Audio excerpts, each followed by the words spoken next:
welcome to the Measured Hello. Pencil. Oh, was I in? Oh, we're... Hi, Wes. How you doing? Great. Good. I'm Stephen Murray, and we're here once again with special guest Justin Larson, and we're going to review on the spot a pencil that he brought in his bag. We literally stopped him on the street. Yeah. We said, hey, Justin, stop right there. I was just walking down the street, and then I look up, and you guys are shouting at me. Right. And I'm like, oh, what do you guys need? It's nice that you still had the mic in front of you, though. Yeah, it was perfect because it was because I'm okay. Now I'm at the same desk that you guys are at, but I made my way up during this whole conversation from the sidewalk. Yeah. What do you have there in front of you? Uni Kuru Toga Elite. Nice. Yes. Where'd you get that? I got it off of Amazon. Ooh. Yeah. Ruh-roh.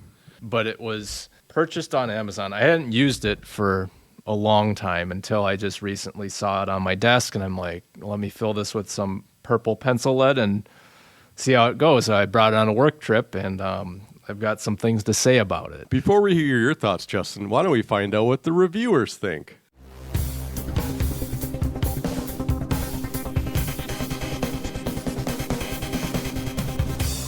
High-end style meets advanced engineering with the self-sharpening Kuru Toga Elite mechanical pencil. Kuru Toga delivers crisp, vivid lines every time with its extra durable diamond-infused 0.5 millimeter lead. Advanced rotating lead engine ensures 0.5 millimeter nano diamond lead pencil is always sharp and your writing is on point. Easily correct mistakes with a replaceable eraser. Sleek body with metal accents and has knurled grip for ultimate creating control. All right, again, this is sort of impromptu, so I'm scouring the internet for some Amazon reviews. Feel free to chime in as we go through this. First one, Mary Black says, too small of eraser, 2 stars. I was hoping I'd really like this mechanical pencil, but as soon as I opened the package, I was weary. The eraser... Weary from opening the package? Yes. Okay. I don't know if I agree with that statement. The eraser was so small that 1 or 2 uses had it down to the end. I'd save my money and have to turn the pencil myself for sharp edges. Well, what was she erasing? I guess she erased that whole mural or something she was pulling together because it's not that small. It's small, but it's not that small. Yeah. To be fair. Jerry says it won't last, 2 stars. Initially, pencil worked marvelously, but after a few days of use, pencil won't load new lead. Disappointing that it won't work because it would write flawlessly. I like the idea that Jerry thinks that the concept of pencils won't last. Like the first people that were like, the internet is just a fad. You know, that's where I think Jerry's head is at. If it breaks that fast, I think you have to say what you were doing. Yeah, just to be fair. On a similar note, Never Again says, never again, 1 star.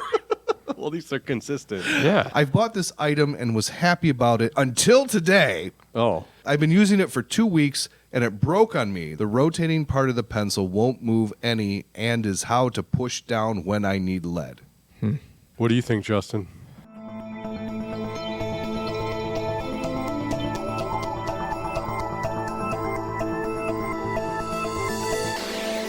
So, upon opening the package, so I disagree with some. Were you weary? Yeah, I was not weary. Okay, good. Because actually, when I opened the package, that was the best part of everything that had to do with this pencil. It I just would went say downhill from there. That was my favorite part because you look at it and it's got a very good feel to it. It's got very good knurling on it. Nice smooth top, right? Nice good cylinder there. But when you start using it is kind of when things go downhill, right? Kuru Toga, I guess, is known for the motor, the Kuru Toga drive, right? That is supposed to spin things around. It's supposed to maintain its sharpness during the whole writing effort that you are going about your business there. But for the one, at least I got, I've been very disappointed. It feels like I'm always on the flat edge of the lead and I'm never sharp. So something is either wrong with mine or it's just a faulty product to begin with, a faulty design. So I have not been too happy with that.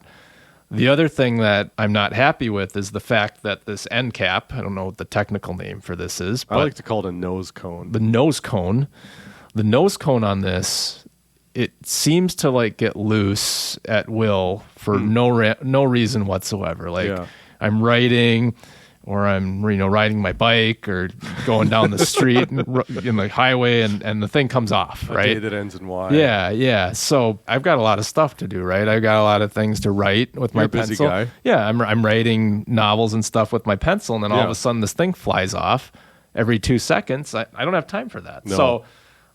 So that's why I have negative reviews from that aspect. The knurling though is good though. I think that's solid, right? And you look at the pencil from here, it looks great, Yeah. right? Mm-hmm. But you use it and you're just like, man, I wouldn't buy this pencil again. And we've handed you a couple different Kuru Togas, right? And so you've had a chance to see or feel what the engine should feel like. These are real engines, right? Okay, yes. And so this one is, it's got metal in it. These ones are the plastic versions of it, but these Right. ones work. Exactly. Which is a big difference Yeah. between the one that I have. So, you write with it, you're always got the sharp edge, right? And you can Right. pick up and put down. You're never going to be flat-footed on your pencil lead. And that's what you buy the pencil for, right? That's what it's for. You right? don't Yeah. buy it for a sleek, super cool metal body. I mean, you do, but It also has to work. it also has to work. And the Right. thing, this thing already flew off in this 2 seconds, right? Yeah, See that? you just It's like already, you exhaled and it flew off yeah, for no reason. Yeah. So I'm going to throw a curveball at you. Okay. Here's the Pentel Orenz Nero. This is in 0.2, 0.2. Okay. and it has an engine as well. Okay. So you've never written with this thing. I've never written with Okay, this thing. give this- I've never seen it. I've never written with a 0.2 millimeter Exactly. lead Okay, so in my this life. is a true test of a. If you can write with this, this has a great engine. Okay. That's right. Would you agree? Do we give them the one caveat that I made the mistake on when I first handled it? No. Okay. Let's just see what happens. Let's see what happens. But at least you told me it was 0.2 right away. Well, it's written on there too, so it's not like it would have been a huge surprise. But I usually just write. I don't read. okay, So he's already making the first mistake. Isn't he? so I'm already pushing down on the thing. Just give it a go. See what happens. Okay. Have you broken the lead yet? I have not. And you're using 0.2. Yeah. Your first time ever. This is the best pencil And I've you're- ever written in my life. And what do you normally use? 0.7? 0.7 is usually what 0.9? I have to do, because if this was a normal 0.2, you'd be flooded with a big giant wave of broken pencil lead flying at It'd be you like about a 100 miles an squid hour. fleeing the scene. There'd just be ink everywhere. That was the better analogy I Just was like trying a to go cloud for. of graphite. Yeah. So this is impressive, because here I am. I've got this random piece of paper in front of me. I'm writing the finest lines I've ever written on in my life with a mechanical pencil, and I'm not breaking the lead. No. And the key is you don't press on the top. You just let it run. You just let it ride. Yeah. Whereas this piece of crap, sorry, excuse my language, I geez. just, Yeah. now I'm going to get edited label out this here. explicit now. Right. Yeah, just get the beeping and everything. This Kuru Toga, I mean, I used to have like this 30 lead thing full of pencil lead, right? And it was gone within like 10 minutes because Yeah. I just kept breaking pencil lead, and it's all over my floor And now the other at my 90 house. minutes, you were chasing her on the floor trying to grab the nose cone as it Exactly, yeah. So it's Yeah. not the most efficient thing No. on earth. This one, you could write novels with this. The Orenz Nero. I'm sure Stephen King used this when he was writing his novels, because he never used a typewriter. He Well, just I don't write- know, because it doesn't come with cocaine, so I don't know if he. Oh, okay. I don't know if he. He might not have used it then.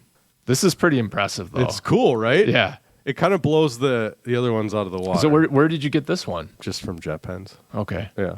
Okay. Wes, do you have any thoughts on this Kuru Toga Elite? I like 20% of it or 30% of it or whatever the. This I part like right that here. part. Yeah, that Yeah. part is like really, really cool. Justin's pointing to the knurling. Yeah, just that knurled metal section. Yeah. It's like they started there, and then the rest just kind of fell apart. Yeah. Like they have a really cool concept with. I like the black. I like the cutaway hole with the orange plastic kind of peeking through. But then the rest of the pencil just feels cheap, like an unfinished thought. Yeah. And the engine doesn't work either. So. That's the worst part. And right? I already wasn't a fan of the engine in the Kuru Togas because I like cultivating a nice edge. I kind of like writing with the sharper beveled edge. But then once I got my hands on the Orenz Nero, I was like, no, this is what the engine should feel like. Yeah. So the Orenz Nero kind of ruins it, the Yeah. Kuru Togas for me. saying all that, I still want to get my hands on a Kuru Toga Dive, and we'll see, because that's supposed to be a new. They retooled the engine supposedly in the Dive, and it's kind of a new take on it. So pleasantly hoping to get my hands on one of those. And that is a cool looking pencil. Yeah, and it's plastic, and it's $100, which is insane. So yeah, which I tried to find one, I couldn't find one. You didn't find one? Oh, no, I couldn't find one in Japan. Someday. Or eBay, but hopefully. Yeah, but I think it was something where it was such high demand, right? That everybody bought them. Right. So there weren't any in stores anymore. Right, They sold on scalpers on eBay. Yeah, seriously. Yeah. What do you think, Steven? I'm going to add 2 more complaints about it. You said you liked the little orange window there. It throws me because it looks like it should be a hardness indicator, and it's not. It's not. I actually thought the same thing when I was like, where's my HB? Right? So I'm It's not confused. And then I hate pencils that do this, that the bottom half that we like, this is metal. The top half is plastic. Yeah. And I just do the whole thing in plastic, please. But that's all I got. You guys have said everything else. Pass. 3 hard passes. 3 hard passes. Thank you for being on another episode, Justin. Yes. We really appreciate it. Come Thanks back again. anytime. Yeah. Thanks, Justin. It's always a pleasure. And listeners, you also come back anytime. We'll catch you next week. This was The Measured Pencil with Wes Nelson and Stephen Murray. Theme song and additional music composed and performed by Josh Baumgartner. Additional production support by Two Desk Productions. If you want to see what the pencils look like, please follow us on Instagram at The Measured Pencil. If you'd like to share your pencil story, please record a short audio file, maybe 1 to 2 minutes, and email it to us at themeasuredpencil@gmail.com. Or, if you'd like us to review your favorite pencil, please email us with the name and it might appear on a future episode. Thanks for listening.